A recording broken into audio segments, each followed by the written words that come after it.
So, I wanted to do a quick little update on concept work and sort of reference material. At this point, we've got hands and feet, and they're pretty much ready to be attached, although I am doing a little bit of tweaking to the hand. This was from another model, and so I'm adjusting the finger width, which is just going in and doing a simple little kind of a little bit of a tweak here, smoothing it out, and then adjusting verts as needed, as we do. I don't like that one. There you go. Kind of on the end of the fingers, it thins out. It's a good way to do it.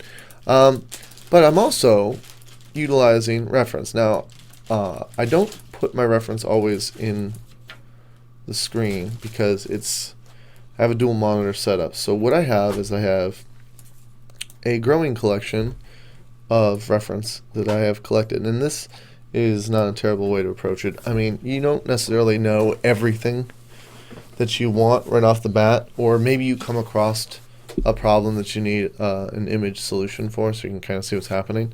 So I have gone and collected all of these pictures. It's a little tricky to find hands, and I went with 3-fingered hand instead of a 5-fingered hand, so it's got 3 and a thumb as opposed to 4 fingers and a thumb. Just a little aesthetic difference that I chose, and maybe I should add another finger, but for now I'm going to go with the 3. And I also have a slew of other source images at this point. So if we go to just my regular source image file, I have a bunch of different just different interesting Argonian pictures or topology, some different concept images drawn up from wherever on the internet, some muscle structures because I wanted to get a better look at some of the muscles.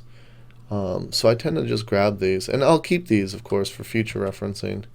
Some arm structures. This just looked cool. There's some cool Argonian high-res model that someone had. Let's see. Now these are male models, and I'm doing a female, but still, there's more definition here to kind of take from. And just kind of eyeball it and look it over and go, okay. Some legs,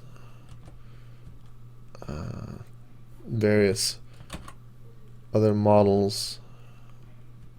This is for something a little different, but I also have sort of this, I got some feet reference going on,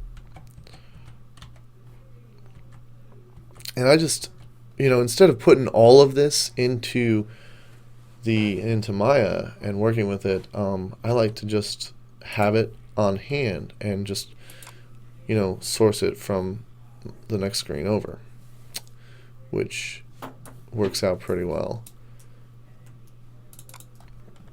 So just to say, instead of following every single exact line in detail from a perspective, that's a lot of time-consuming work for everything. You're always putting all sorts of stuff in. So then you have to have a separate file for the hands, a separate file for the feet, and that's not bad. It's not a bad idea, but I don't know. I'm just showing this opposite effect where at this point I have a lot of different image references, and I have a lot of so I don't want to put them all in. I just kind of set them off to the side and compare them side by side as reference. So that's the process. And how am I sitting here going, well, if you're not sure of how something should model in 3D, and again, even if you did put them in here, you're only going to have the front and maybe like a top or something, or a side or something like that. It's gonna be limited. You still need to understand these curvatures in the hand and like how you want the shape to look. So sketching it out yourself and kind of rendering even a few hand drawings, or just getting an idea for it, getting a feel for the flow of the edges that you want in there is pretty important. So just something to keep in mind.